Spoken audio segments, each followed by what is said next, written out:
حامد ایک بڑی سی حویلی میں رہتا تھا۔ ایک دن اس کے ابو نے کہا، حامد بیٹا، آپ کے بال بہت بڑے ہو گئے ہیں، چلیں حجام کی دکان پر چل کر بال کٹواتے ہیں۔ حامد کو بال کٹوانے سے گدگدی ہوتی تھی۔ وہ جب بھی حجام کی دکان پر جاتا تھا اور حجام اس کے سر پر پانی ڈال کر کنگھی کرتا تو حامد کو گدگدی ہوتی، مگر جب وہ قینچی سے بال کاٹنے شروع کرتا تو اس کو ڈر بھی لگتا۔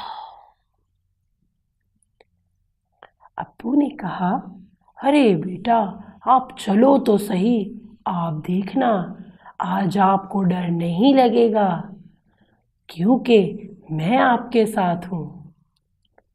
حامد اور ابو حویلی سے باہر آئے۔ باہر ایک بڑا سا بازار تھا۔ بازار میں ایک حلیم کی دکان تھی۔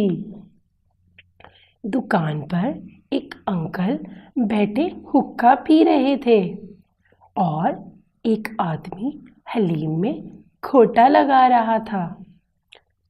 کھوٹے کی آواز آتی گھٹ گھٹ گھر گھر، اور حقے کی آواز آتی ہر ہر ہر۔ حامد کو آوازیں بہت اچھی لگی اور ساتھ ہی ایک حلوائی کی دکان تھی۔ ابو نے حامد کو مٹھائی دلوائی۔ حامد مزے سے مٹھائی کھاتا رہا